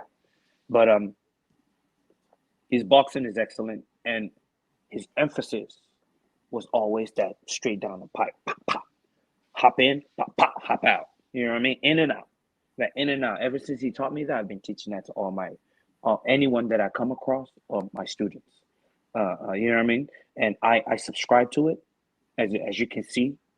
Well, Juliana Pena didn't use it in and out like I like to use, but what she did worked for her. You know what I mean? She stayed there. She stood and stared the lion in the eyes, the lioness in the eyes, and annihilated the lioness. I was very shocked. This is why I sound this way. I couldn't stop yelling. I couldn't stop yelling, watching what I saw. It was beautiful destruction, like Cub Swanson would say.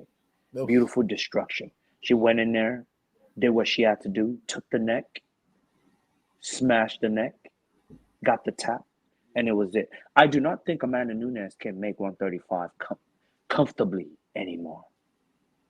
I think she's gotten to a point where 135 is just too, too close a weight cut. Same thing that happened to Cody Garbrandt, I believe, was what happened to Amanda Nunes. She took a few shots to the chin, you know. I mean, not to say Juliana Pena doesn't punch hard. I'm sure she does. Yeah. But Amanda's taking shots from stronger folks. She took shots from Cyborg and kept firing. But that was at 145. That was at 145. So she was full of liquid.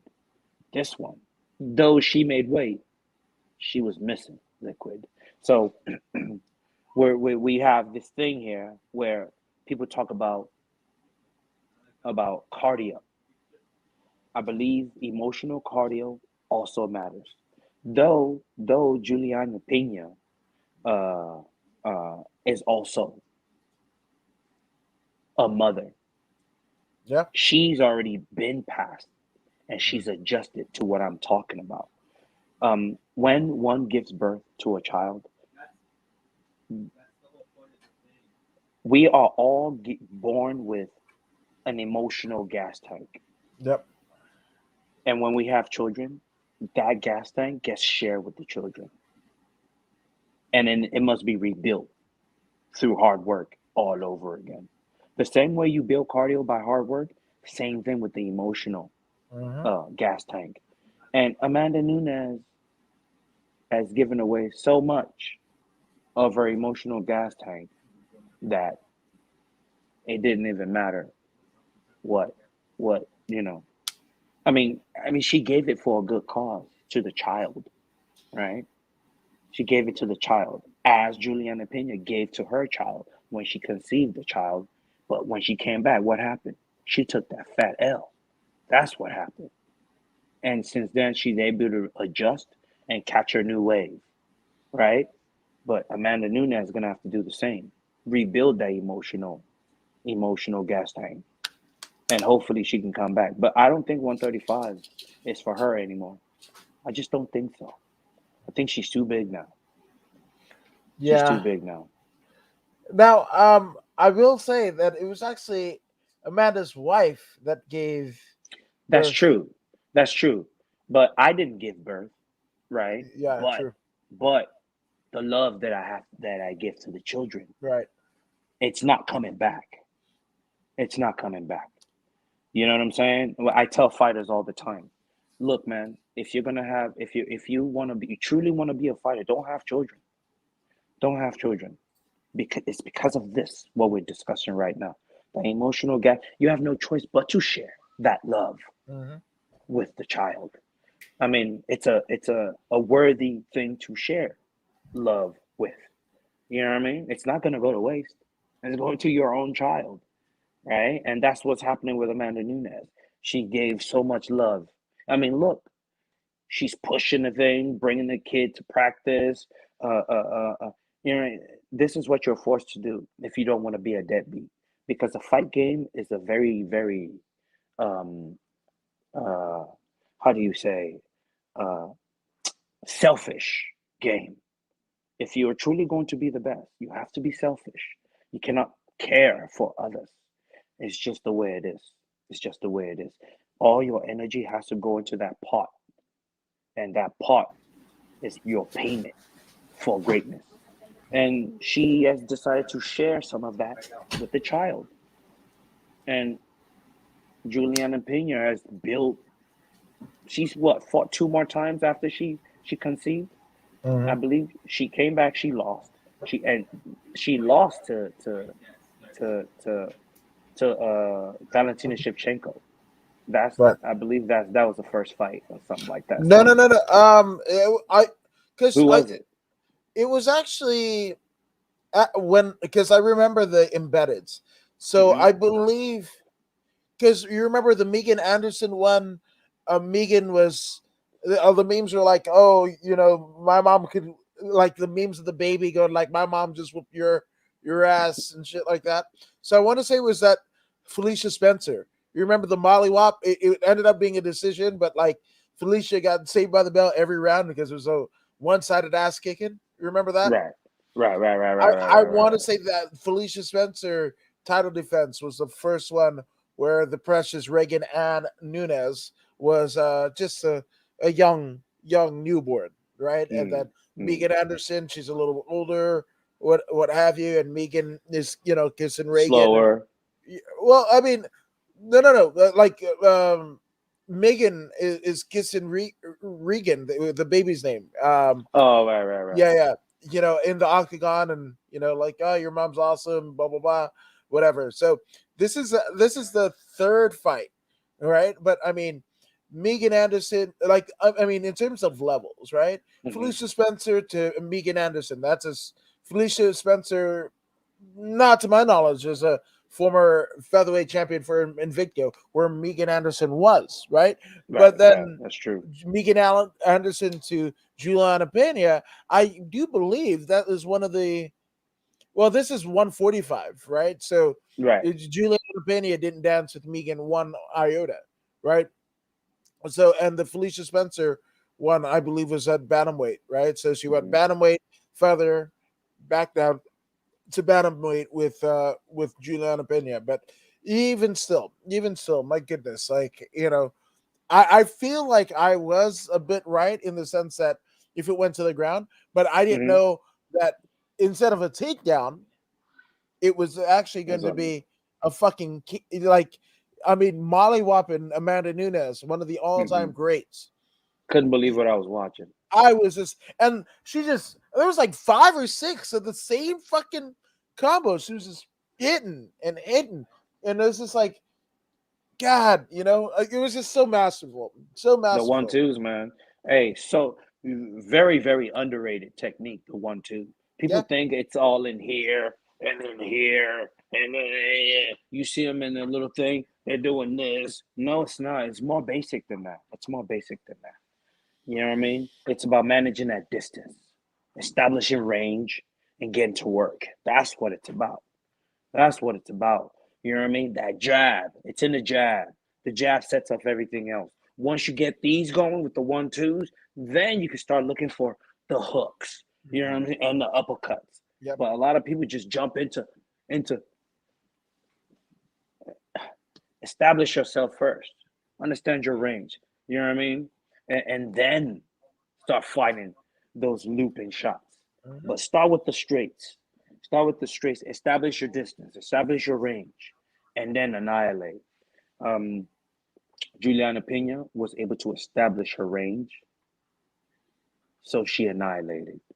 Mhm. Yep, and Rocky Nelson says awesome fight team Sick Jutsu. So shout out to Rick Little and the rest of the Sick Jutsu, family as well as the extended family. The jiu-jitsu practitioner that Juliana Pena currently learns from. He's the best jiu-jitsu practitioner in all of Illinois. So Hmm. shout out to him for kind of upping up her game. But this is amazing win. And I don't, I kind of want to just. So first off, there's a missed opportunity, right? Mm-hmm. Because now, and I know you say, Voodoo, that she wants to do other things. She doesn't care if she's the center of attention or whatever. But I feel there's a missed opportunity at the time that fucking, Nunes was so dominant. Fucking KO's Rousey, fucking chokes at home, fucking fucks up Misha Tate, like like they should have promoted her better. She's an openly lesbian, you know, double champion whose wife fights in the UFC and they're about to have this baby. Like all that shit, like the shit that they're like, if you look at it, right, about Brian Ortega, right, and love Brian Ortega, he's a hell of a guy, right? But the same thing, why, from like the what is it, the get down to the come up, right? From the hood to the fucking, you Mm-hmm. know, the gated community, right? Mm-hmm. Well, that's what Amanda Nunes could have been. I felt right, Mm-hmm. and Mm-hmm. not to say that she can't with one belt, whatever, but there's a lot of missing pieces that are all fucking thrown up in the Missed air. opportunities.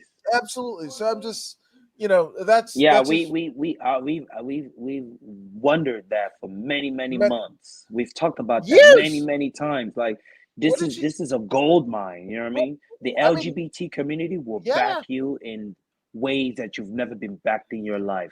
and She could have again, been the heavyweight champion of LGBT. yeah. And I mean, you look at it, man.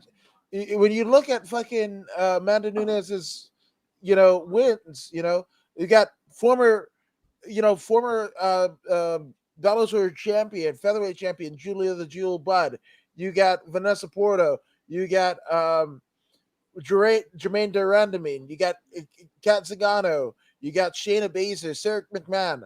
Like fuck, man. Like Jesus Christ, one of the greatest ever, right? Like as it stands right now, 12, 12, 21. To me, she is the most dominant fucking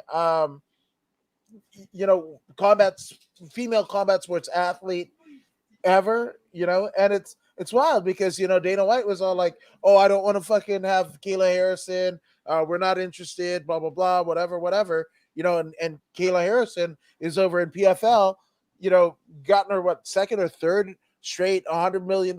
I mean, $1 million fucking tournament win and championship, right? And there's that fucking video, right? Of the UFC fighters react to fucking Nunes losing, right? And you see fucking Chiesa, drunkenly jump over the guardrail and all that jazz or whatever. But you saw a blonde turn her back to the octagon. That blonde was Kayla Harrison Mm-hmm. Mm-hmm. because Jab. I want to believe, Jab. that Ray Sefo and fucking Dana hook something up, and not to say that they can't do it, right? Because Amanda Nunes is still the women's featherweight champion, the women's 145-pound champion, right? And also Kayla Harrison is the PFL, two or three time PFL tournament winner and champion, right? With $1 million to beat each time she won it, right? But there's a little less sizzle, in Yep. that fight now. Yep. That's true. That's true. Because Amanda is not indestructible anymore. The Mm-hmm. selling point was two titans, two Yep. indestructible titans. one double champ, one double gold Olympian, and Double now gold they will, Olympian, double gold fucking MMA fighter, went through a yeah, whole fucking tournament. yeah, two-time tournament winner. You know what I'm saying? So it was the selling point was the doubles. You know what I mean? And who's gonna double down and be the supreme uh champion? And that was spoiled by Juliana Pena, and it's well deserved. Juliana Pena, hey man, she showed me a different side of her. Grabbing that mic and dropping that Nate Diaz line. I'm not You know what I surprised, mean? She motherfuckers. she was gelling with Joe Rogan. You know what I'm saying? Joe Rogan told her, "You shook up the world." You know what I'm saying? It's only right. It's only right that she said what she said, and everybody lost their mind. That's how you connect with the fans. That's how you connect with the fans. You got to say things in the moment that matters. And that statement mattered. That was the perfect thing to say before she got into what she had to say. And everything she had to say after that was golden, following that line that she dropped, that Nate Diaz line. Um, she did tell all of us that this is something that she was going to do. So when she tells you she ain't surprised, you best believe that she wasn't surprised.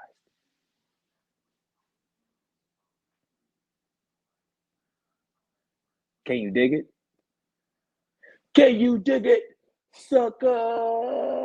Da-na-na-na-na-na. Da-na-na-na-na-na. There you go. Yeah. So it's wild. Yo. What happened? Yo. It's whoa. It's back. Oh man. But I tell you, um, even if Juliana gets a rematch and she loses, she's already done the unthinkable. She's already immortalized, right? Um, did she go the hard route? I would say so. I would say so. But she's happy. As long as she's happy, then it doesn't matter. It doesn't matter. She went the route of the fight, not the fight business, but the fight game. She stood in line. Stood in them long lines, and and and fought hard. Eventually, she realized, actually, I need to be in the fight business. And she got that idea from Combate when she was doing analyst work for them. And now she's talking. She's talking and she's talking loud. And people are listening. The president's listening. And she's getting her due diligence. And and I mean, the sky's the limit now. The sky's the limit. Now she's gonna get the funding that she needs to be a supreme athlete. Now she's gonna get the pay-per-view points, right? She's doing what she has to do, and it's gonna be what it's gonna be. Give me 1 second. Uh, uh, yeah. So this brings us to the main event of the evening. We have Charles Oliveira versus Dustin Poirier. What a beautiful match! What a beautiful match. Um, Dustin Poirier, happy man. Yes, he lost, but I guarantee you he's a happy man. And I'll tell you why. Before the second McGregor fight, at the height of COVID, Dustin was presented with two opportunities: the title fight or the title fight or the money fight with McGregor. Up until this point, Dustin was getting paid, but not real money, not money that he truly deserves. Someone of his caliber should have been getting the kind of money he got paid when he fought McGregor. But he made the right decision. He made the right decision. Woods and I have been talking about this all along. forget the title fight. The title fight would be there if you beat McGregor. And if you lose to McGregor, at least you got paid. Then you can get back in line and ascend to the title. But lucky for him, he was able to beat McGregor the first time by knockout, right? By knockout. That gave him so much cushion. So much cushion. So much cushion that, I mean, prior to this, he had already branched out into business. He's doing the salsa business now. He already started the salsa business, but the McGregor win, really, really helped give him the financial backing that he needed to make that business even bigger. So he did that. Then he doubled down again and fought McGregor once more. Instead of going for the title, he fought McGregor again. Got 2 huge paydays. Now he's comfortable. Now he's a millionaire. Right? That first million wasn't really a million because after he pays taxes, he's got a few $100,000. But that second one, few $100,000 makes $1 million. So now he's a millionaire, and he's comfortable now. He's comfortable, right? He's comfortable. So now he goes in there against a Charles Oliveira.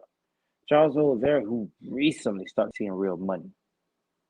When he acquired the belt, he got paid what he normally got paid, right? He probably got a few points on the pay-per-view, but this fight, these 2 gentlemen got paid, right?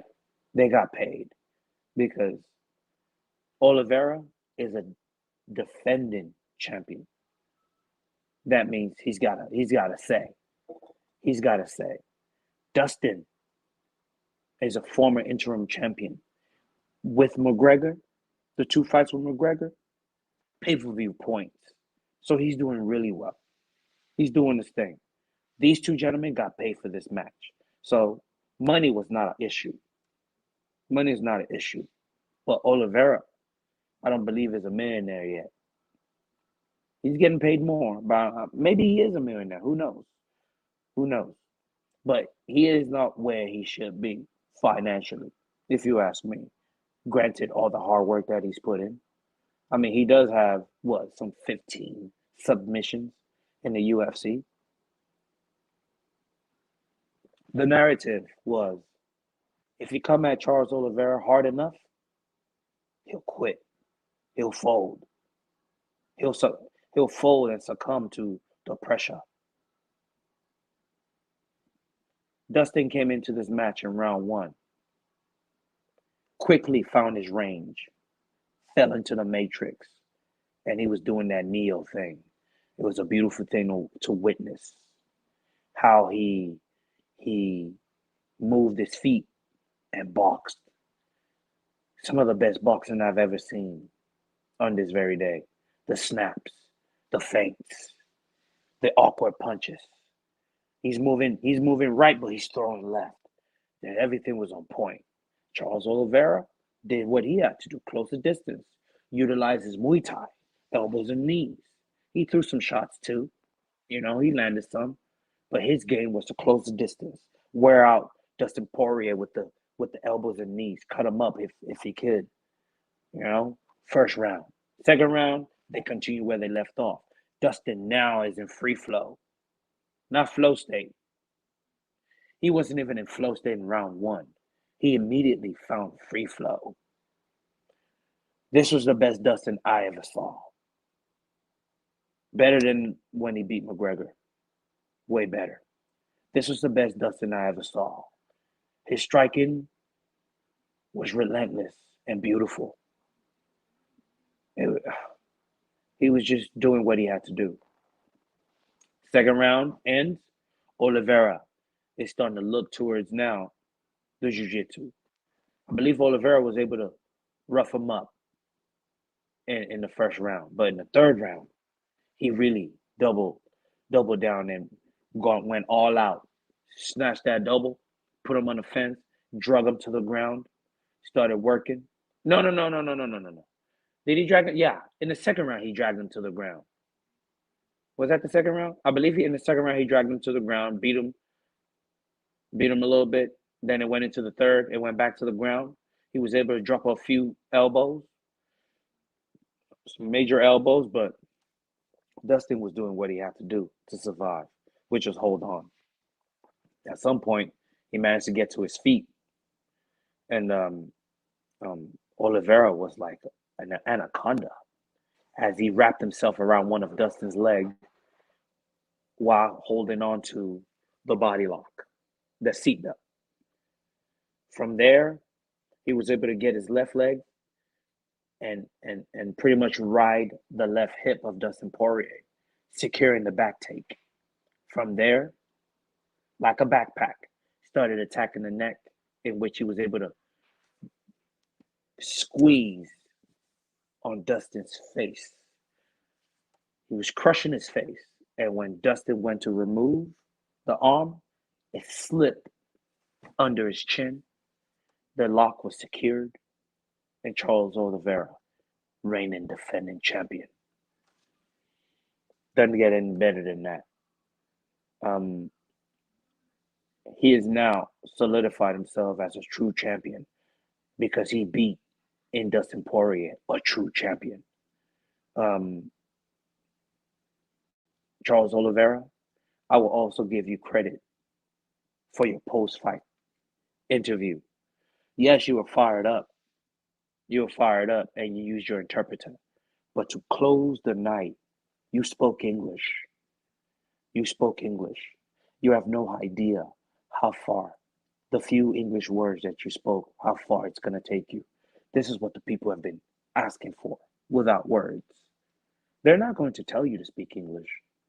Some will on your internet, on your Twitter or your, some will, like myself will tell you, but the core fans will not, your average fan will not say. They want you to, but they won't say. But you realize that now, and you spoke. I'd like to thank my corner, and you mentioned each and one of their names, and you thank the fans in English. That right there is going to get you a few thousand subscription on your what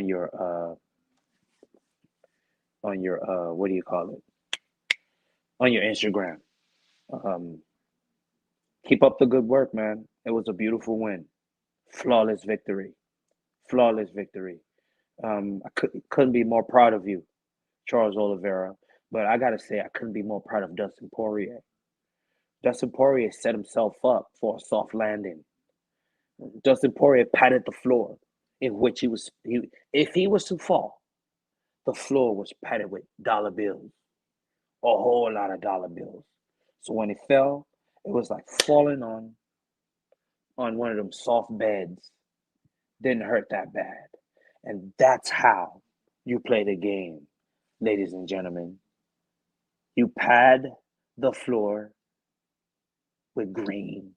So when you fall, it's not a hard landing. Please get into the fight business and stay out of the fight game. Stay out of the fight game. You're going in there and you're breaking your body, you're breaking your face, you're breaking this and you're breaking that. For honor? Break yourself for the cash. Get something out the deal. Get something out the deal. And it is what it is. Well, according to Wood, you can find Adam Woods on According to Woods on every platform. We'll be back next week, Thursday, for the next event coming up.